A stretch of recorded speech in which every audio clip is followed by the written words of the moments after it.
It's great to have Wasim Akram along, the great Wasim Akram, to talk about left-arm swing. What are Mohammed Amir's great strengths as a bowler? I think generally he's a wicket-taker bowler. He bowls in the right areas. He's got good attitude. And he knows what fast bowling is all about, especially bowling in this part of the world, in England. Remember the last tour, the way he bowled, especially at Lords, he got first five odd wickets.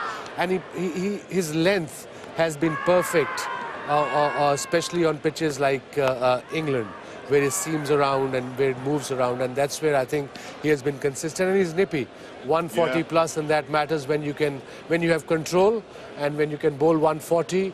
If you can swing both ways, and that's what exactly Amir has been doing since he made a comeback. So he has been phenomenal. But so far, whatever I've seen, Nasser, the press or the television, it appears to me it's Amir versus England. Well, it might be Amir versus England. Swing, though, surely that is his key attribute, and the late swing. Yeah, that's the big thing, is the late swing. 90 mile an hour, the ball's coming down at you, you think it's not going to swing. You've got David Willey there as a comparison. There's nothing against David Willey, who's a very fine bowler, but he swings it a little bit from the hand. When it swings so late, as any batsman, right-hand, left-hander, at that pace, and also here's a lad that can hit you on the head, can hit you on the foot, a bit like this man. Yeah. You're a little bit standing back. The game against Somerset recently was a classic example of that. He showed late swing, late movement, and the batsman had no clue which way that ball was going because he's pretty subtle out the hand. We'll come on to that in a moment. Hold that. Is there any key to the grip to get that late swing, or is it the faster you bowl, the later it's going to swing? I think it's sometimes, to me, I think it's natural. Either you have it, either you don't. I mean, Peter Willey, isn't it? David Willey, Peter's son. He's a tremendous bowler. He's got pace, but as a batsman, you guys can be able to pick this is in swing because you can see the release of the ball is coming. But with Amir, he grips it that way and he flicks it at the last minute. So balls come straight at pitches and then it nips back or goes away from the left-hander. And I think that's why he's been so consistent taking wickets, Amir, because he swings it late with pace. And when he bowls away swingers, obviously the shiny side, if this is the shiny side, he'll come this side. Instead of locking the wrist, he'll go slightly across and then he flick it that way. So he comes out straight, and at the last minute, it goes away from the right-hander. Show him the split screen. Well, we're trying to work out. Let's show the deliveries first. Let's show the deliveries first, because the way he challenges both the inside edge of Jonathan Trott's bat here, same innings, and then this one, a couple of balls later, he challenges the outside edge. So that's the variation. Now, come on, is he doing that deliberately? So left-hand side is the in-swing, right-hand side is... If you see the same position here, it's like this, the way I showed you. It's going towards first slip of the right-hander. And over here, he's going to flick it at the last minute, and that's going to come into the right-hander. That's why he has been phenomenal as a bowler, because of the control he's got.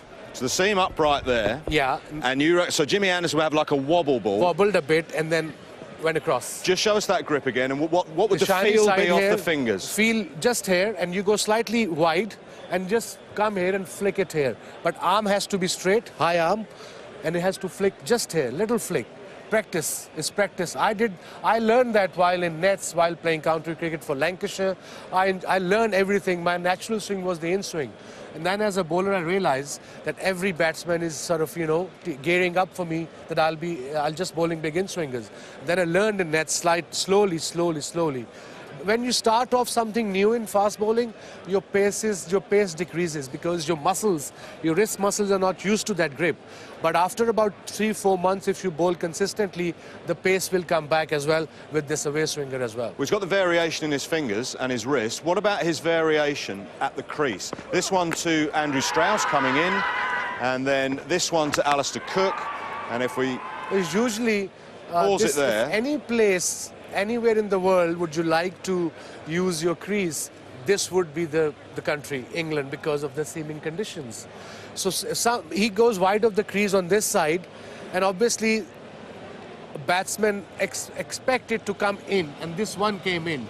But I used to go sometimes wide of the crease, and I used to bowl the away swingers to the left-hander as well. But that's why crease, you can only use crease if you got right control, and if you can swing the ball. If it's not swinging, there is no point using the crease because you might get hammered. How does that challenge the batsman?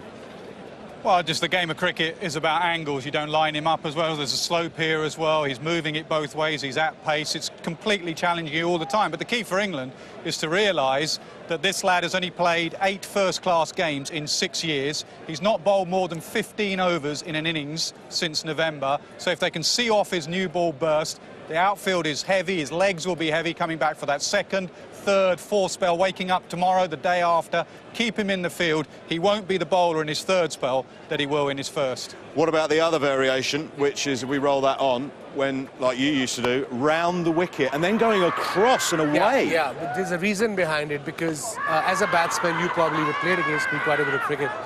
When I went around the wicket, when nothing was happening, with the angle, the ball is meant to come in, because we left-handers go wide of the crease, don't we? We can't come close to the stumps, because if we try, we'll run on the pitch. So when you go wide of the crease as a bowler, you're teeing up for me, you're gearing up that with the angle is going to come in.